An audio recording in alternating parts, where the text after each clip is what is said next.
Hello दोस्तों, हम समास पढ़ रहे थे जिसमें हमने समास का अर्थ जान लिया था व उसका एक प्रकार तत्पुरुष समास जान लिया था। आज हम उसके और प्रकार जानते हैं। अब जानते हैं हम कर्मधारय समास। कर्मधारय समास क्या होता है ये जानते हैं। जिस समस्त पद में विशेषण व विशेष्य, उपमान व उपमेय का योग हो वो कर्मधारय समास होता है। समस्त पद आप जानते हैं, जो नया शब्द बन के आता है उसे समस्त पद कहते हैं। विशेषण जानते हैं क्या होता है। विशेषण विशेषता बताने वाले शब्द होते हैं। विशेष्य जिसकी विशेषता बताई जाती है। जैसे मैं आपके सामने एक उदाहरण लूँ, नील गाय। तो नील गाय में जो हमारा नील है वो विशेषता है और किसकी विशेषता बता रहा है, गाय की, क्योंकि गाय कैसी है, नीली। तो जो नील है वो शब्द विशेषण है और जिसकी हम विशेषता बताते हैं वो विशेष्य होता है, जो गाय है। इस शब्द इस जो हमने समस्त पद लिया इसमें जो गाय है वो विशेष्य है। उपमेय उपमान जानते हैं।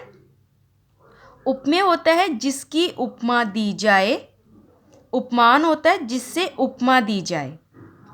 इसे समझते हैं हम।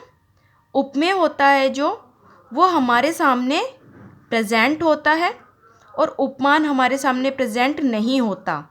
जब हम दो चीज़ों की बीच तुलना करते हैं, जैसे अगर मैं बोलूँ चरण कमल, देखिए आपका उदाहरण में भी दिया है चरण कमल। तो चरण हमारे सामने होते हैं।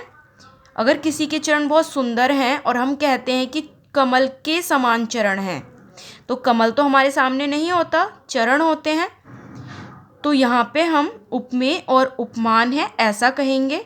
तो इसमें उपमेय क्या हुआ, चरण, क्योंकि वो हमारे सामने प्रेजेंट है, और कमल हमारा उपमान होगा।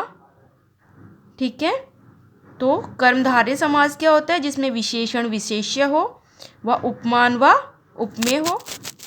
उदाहरण है इसके, चरण कमल, कमल के समान चरण, महापुरुष, महान है जो पुरुष।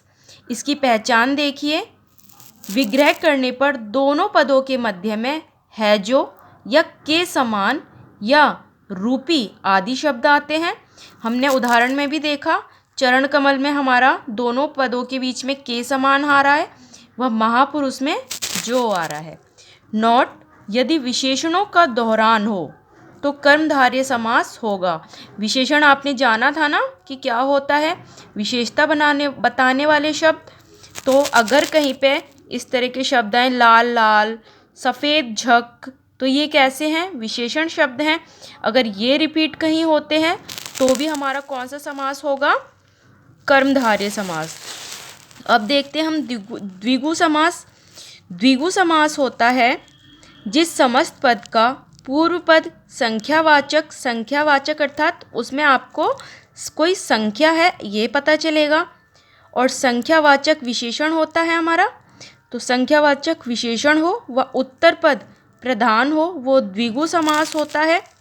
समझ गए बच्चों। जिस समस्त पद में पहला जो पद होगा वो संख्यावाची होगा, आपको संख्या वहाँ दिखाई देगी। जैसे उदाहरण देखते हैं, चौराहा, चौ का मतलब चार, राहों का समूह। अगर आपसे राहें तो बहुत सारी होती हैं, अगर आपसे बोला जाए चौराहा तो आपके माइंड में क्या आएगा, चौराहा जहाँ पे चार राहें आके या चार रास्ते आके मिलते हैं उसे कहते हैं चौराहा। तो उसकी खासियत बता रहा है, विशेषता बता रहा है कि राहें कितनी हैं, चार।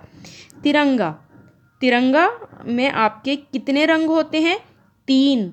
तो उस तिरंगे की खासियत क्या है कि उसमें तीन ही रंग होते हैं, तो ये उसकी विशेषता है तिरंगे की। तो तिरंगा तीन रंगों का समूह। मैं आशा करती हूँ आपको समझ आया होगा। धन्यवाद।